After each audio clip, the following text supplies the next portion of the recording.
Warahmatullahi wabarakatuh. Waalaikumsalam warahmatullahi wabarakatuh. Oke, hari ini kita akan membahas materi tentang fermentasi dalam budaya lokal. Boleh di Baik, next.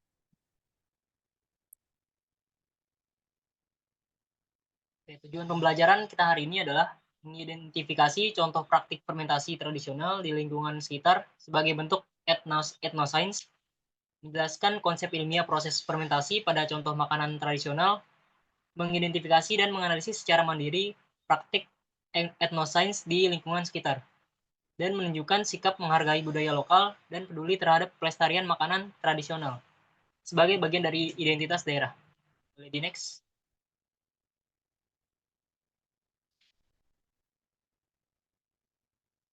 Nah, ini adalah contoh makanan dari hasil fermentasi. Yang pertama ada tempe, yang kedua yogurt, dan yang ketiga adalah tapai. next. Oke, apa itu fermentasi? Fermentasi adalah proses pemecahan senyawa kompleks atau karbohidrat atau gula menjadi senyawa yang lebih sederhana oleh mikroorganisme dalam kondisi tanpa oksigen atau anaerob. Prinsip dasarnya itu adalah mengandalkan aktivitas enzim yang dihasilkan oleh mikroorganisme seperti jamur atau bakteri untuk mengubah rasa, tekstur, dan aroma bahan pangan. Boleh di next. Contoh makanannya itu seperti yang saya bilang tadi, ada tempe, terus yang kedua ada yogurt, dan yang ketiga ada tapai. Boleh di next. Konsep IPA dalam dasar fermentasi, yaitu respirasi anaerob. Proses menghasilkan energi tanpa oksigen. Glukosa menjadi alkohol, ditambah karbon dioksida, ditambah energi. Yang kedua, peran enzim. Mikroorganisme mengeluarkan enzim seperti amikase atau protase untuk mencerna nutrisi bahan makanan di luar sel mereka. Yang ketiga, perubahan kimia. Terjadi perubahan kadar asam atau pH, suhu, dan munculnya gas CO2 yang membuat rongga pada tapai atau roti.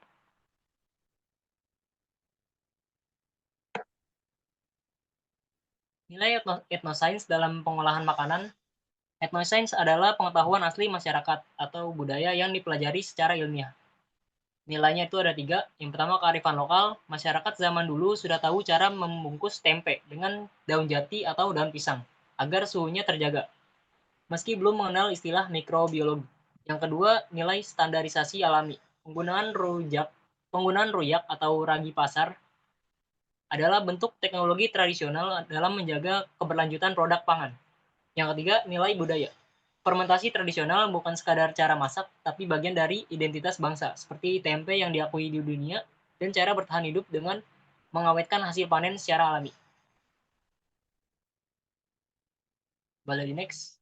Nah, tadi kan sudah mendengarkan ya, menyimak penjelasan dari saya. Agar lebih lengket, coba kalian itu mengerjakan student activity ini yang yang ada 4 soal. Saya tunggu 5 menit. Baik, Pak. Oke, udah 5 menit. Coba Audia boleh nih menjelaskan hasil jawabannya. Oke, Pak, izin ya. Jadi pilihan makanan tradisional di sini yang saya pilih itu tempe.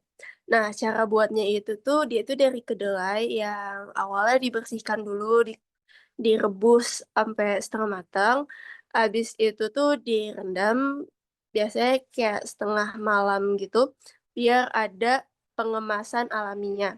Terus, habis itu kulit-kulitnya itu dilepas, kedelainya dicuci lagi, habis itu dikukus sampai matang, habis itu kedelainya itu didinginkan, habis itu dicampur deh sama ragi yang mengandung, jamur Rhizopus oligoporus yang tadi. Habis itu setelahnya, kedelainya itu tuh dibungkus oleh daun pisang atau enggak daun jati. Habis itu didiamkan selama 1 atau 2 hari. Nah, identifikasi perubahannya itu ada perubahan teksturnya yang awalnya terpisah-pisah, jadi padat, habis itu menyatu oleh benang-benang putih itu dari si jamurnya tadi. Habis itu aroma rasa, bau khasnya itu berubah jadi aroma jamur yang segar dan putih. Habis itu suhunya juga berubah. Terus hubungannya dengan konsep IPA dan budaya itu seperti yang tadi ada respirasi anaerobnya, jamur rhizopusnya itu mecah glukosa jadi energi, terus tanpa oksigen. Habis itu ada peran enzimnya juga yang jamurnya ini tuh mengeluarkan enzim protase untuk memecah protein kompleks pada kedelai, jadi asam amino.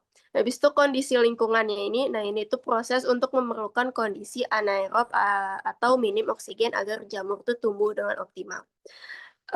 Terus hubungannya dengan budaya yang ethnoscience tadi itu, kearifan lokalnya, jelas karena tempe ini kan terkenal banget dari Indonesia, habis itu tempe ini bisa jadi identitas bangsa juga, terus, tempe ini juga bisa menjadi sebagai ketahanan pangan Indonesia. Kira-kira begitu, Pak. Oke, jawabannya bagus banget. Udah sesuai dengan yang tadi saya jelaskan. Boleh Oke, next. Pak. Ya, selanjutnya kesimpulan. Fermentasi adalah perpaduan antara sains dan budaya, etnoscience. Dengan memahami proses kimianya, kita bisa melestarikan dan meningkatkan kualitas pangan tradisional Indonesia. Oke, mungkin segitu aja pembelajaran kita hari ini. Kita tutup dengan bismillah lagi. Bismillahirrahmanirrahim. Assalamualaikum warahmatullahi wabarakatuh.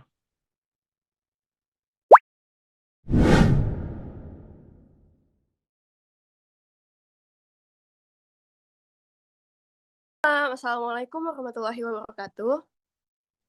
Waalaikumsalam warahmatullahi wabarakatuh, Bu. Nah, jadi hari ini kita mau belajar sesuatu yang sebenarnya itu kejadian biologi yang sebenarnya itu dekat banget nih sama kehidupan kita sehari-hari, tapi mungkin kita jarang banget kepikiran. Nah, kita ini mau belajar salah satu subtopik dari, eee, ethnoscience. Nah, coba deh, Nofri, kamu itu pasti pernah kan makan tempe?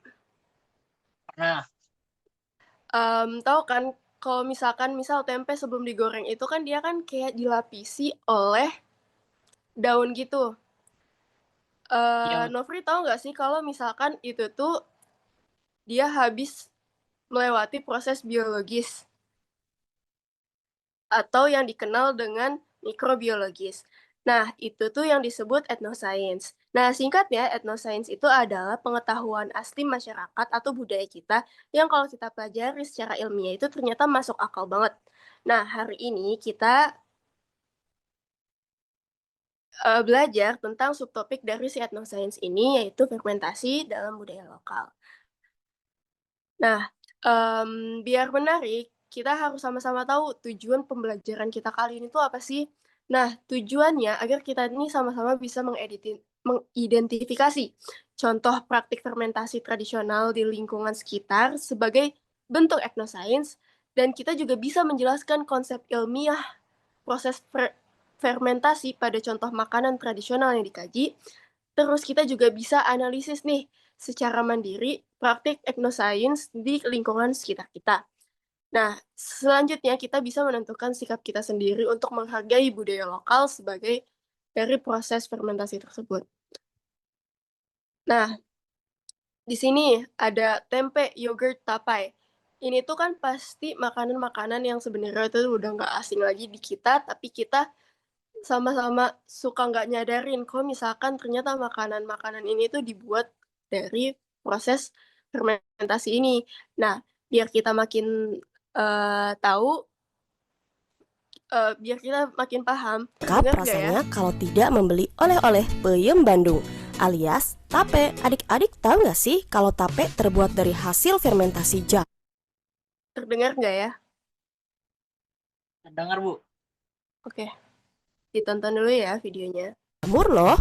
Tapi tenang, ini jamur yang tidak berbahaya. Tape difermentasi melalui teknik bioteknologi. Selain tape, masih banyak lagi produk-produk bioteknologi yang lain. Penasaran apa saja? Yuk saksikan video berikut ini.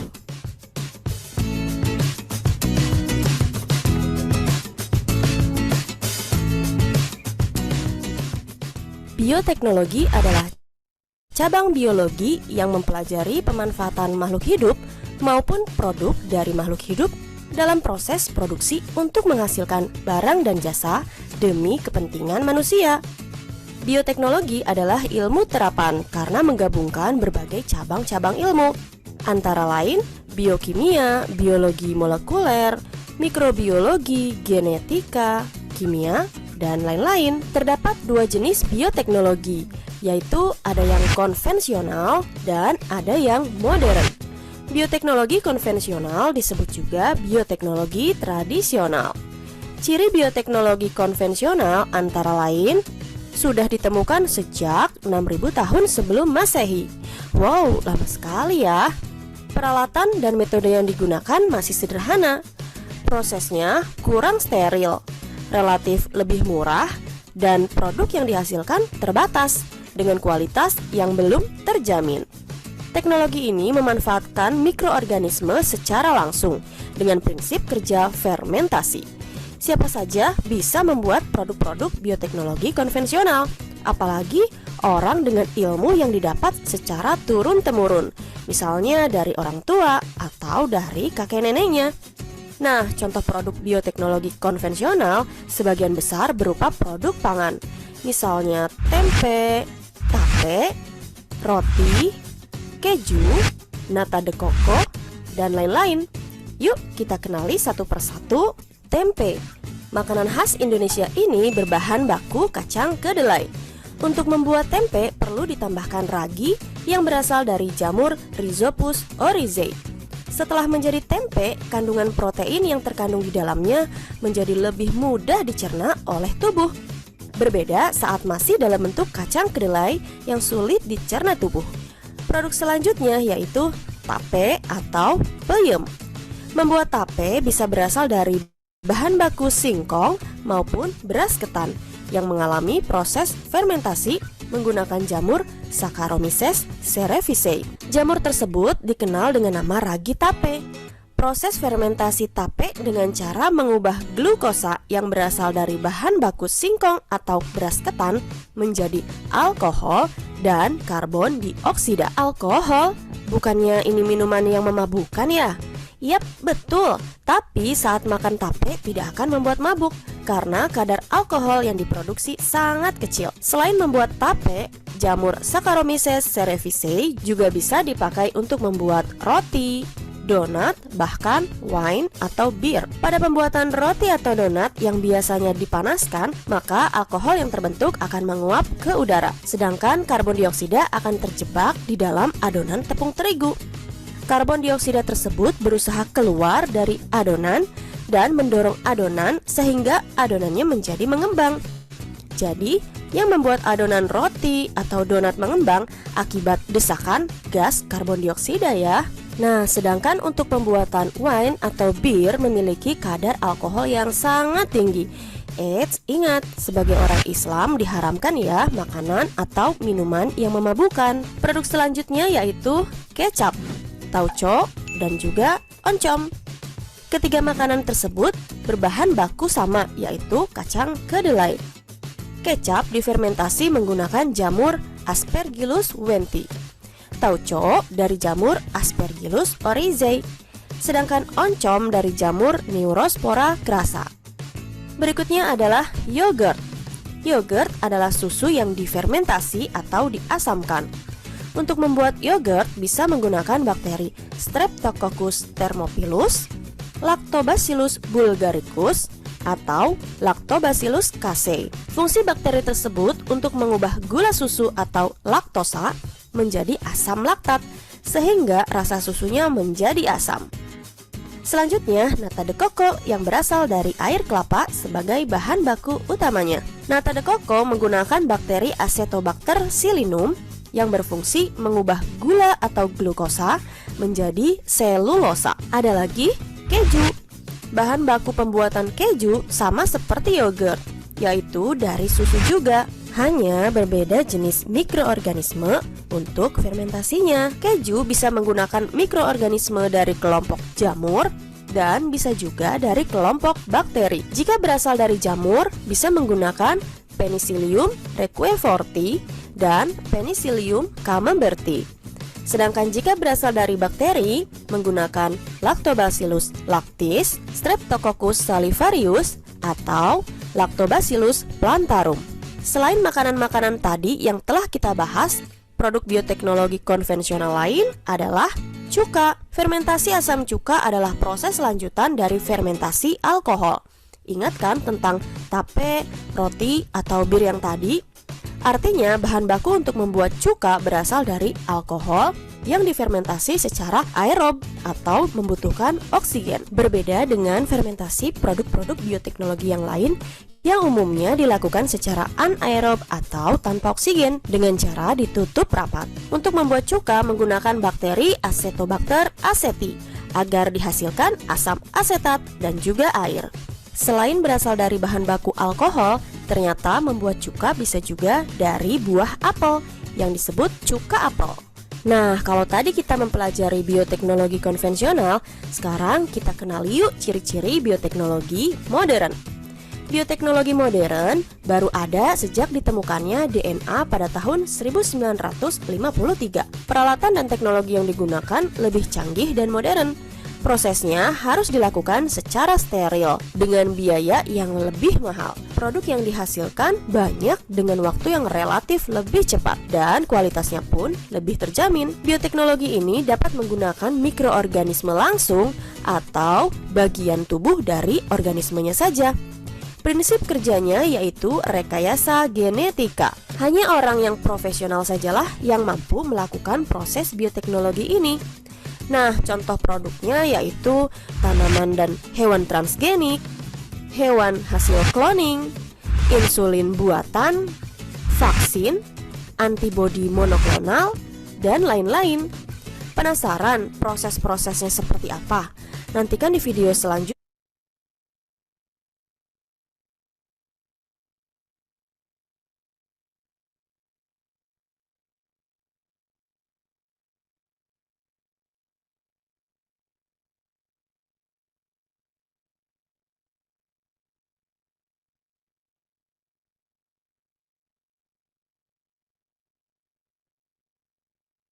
Oke, nah jadi setelah tonton video tadi, kita bisa tahu ya kalau misalkan fermentasi itu adalah salah satu proses dari bioteknologi itu sendiri.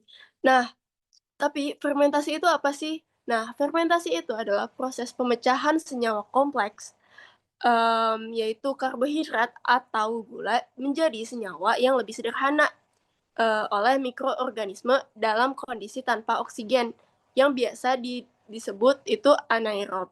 Nah, prinsip dasarnya itu fermentasi itu tuh mengandalkan aktivitas enzim yang dihasilkan oleh mikroorganisme. Mikroorganisme itu jamur atau bakteri untuk mengubah rasa, tekstur, dan aroma bahan pangan. Seperti tempe tadi ya. Nah, lanjut. Nah, contoh-contoh makanan fermentasi tradisional, ya yang paling terkenal tempe, yaitu kedelai yang difermentasi oleh jamur yang nama jamurnya itu adalah Rhizopus oligoporus. Nah, ada juga yogurt sama tapai. Kalau yogurt ini tuh mikroorganismenya itu merupakan bakteri yang bernama Lactobacillus. Kalau tapai menggunakan ragi Saccharomyces cerevisiae. Nah, selanjutnya ke konsep dasar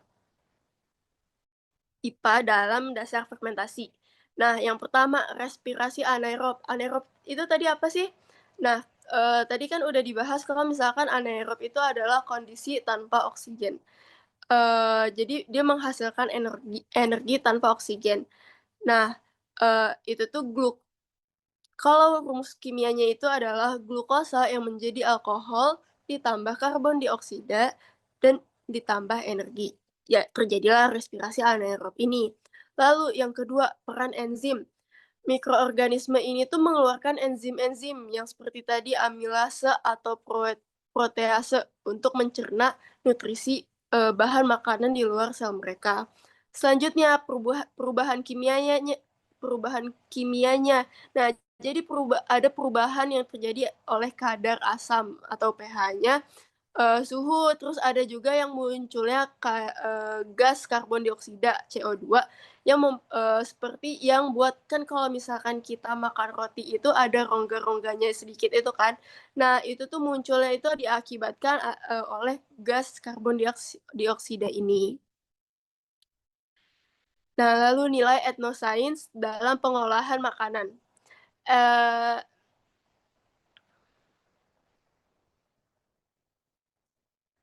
Nah, dalam etnosains ini kita tuh jadi menemukan kearifan lokalnya. Jadi masyarakat tempe itu kan udah dari dulu ya, udah ditemukan oleh nenek moyang kita. Membungkus tempe dengan daun jati atau daun pisang yang bagus biar suhunya terjaga, walaupun mereka itu belum mengenal istilah mikrobiologi dan sebagainya. Lalu standarisasi hal alami, penggunaan ruyak ragi tadi, eh, itu tuh adalah bentuk teknologi tradisional dalam menjaga keberlanjutan produk pangan kita. Terus nilai budayanya apa? Nah, fermentasi tradisional itu bukan sekedar cara masak, tapi juga bagian dari identitas bangsa seperti tempe yang udah diakui dunia dan juga cara bertahan hidup dengan mengawetkan hasil panen secara alami. Nah, kita kan udah sama-sama belajar nih bioteknologi fermentasi yang tadi telah dipaparkan. Nah, selanjutnya adalah student activity, waktunya menjelajah. Nah, sekarang saya mau ngasih challenge nih. Pilih satu makanan tradisional, habis itu ceritain gimana cara pembuatannya, terus identifikasi perubahannya itu apa aja, terus hubungin deh konsep IPA dan budayanya. Saya kasih waktu mungkin 5 menit, cukup ya. Oke, baik Bu. Oke, udah 5 menit nih.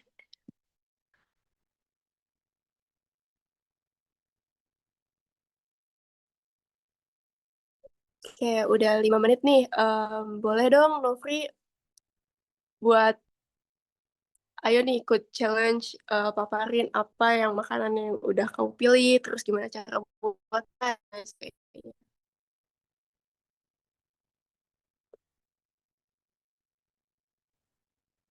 Oke Bu, untuk makanan tradisional itu saya memilih tempe. Nah, tempe ini cara pembuatannya adalah kedelai dibersihkan dan direbus hingga setengah matang. Lalu kedelainya itu direndam biasanya semalaman agar terjadi pengasaman alami. Lalu kulit arinya dikupas, kedelainya dicuci bersih, lalu dikukus sampai matang. Setelah itu kedelainya didinginkan, kemudian dicampur dengan ragi tempe yang mengandung jamur Rhizopus oligosporus.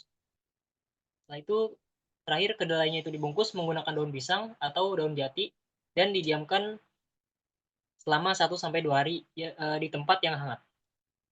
Nah, selama proses fermentasi itu terjadi perubahan fisik dan perubahan kimia yang sangat signifikan, seperti perubahan pada teksturnya, kedelai yang awalnya terpisah-pisah menjadi padat dan menyatu oleh benang-benang putih atau hifa jamur.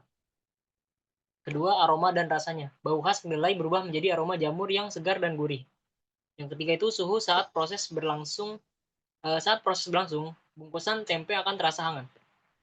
Nah, hubungannya dengan konsep IPA, perubahan tersebut dapat dijelaskan secara ilmiah, yaitu ketika sedang fermentasi, tempe itu mengalami respirasi anaerob, yaitu jamur Rhizopus memecah glukosa menjadi energi tanpa oksigen yang menghasilkan panas. Itulah mengapa tempe terasa hangat. Yang kedua itu peran enzim. Jamur mengeluarkan enzim protase untuk memecah protein kompleks pada kedelai menjadi asam amino yang lebih sederhana sehingga lebih mudah dicerna oleh tubuh manusia. Nah, kondisi lingkungannya itu proses ini memerlukan kondisi anaerob atau minim oksigen agar jamur tumbuh dengan optimal. Terakhir, hubungan dengan budaya atau etnosains. Secara budaya, pembuatan tempe mencerminkan kecerdasan lokal bangsa Indonesia.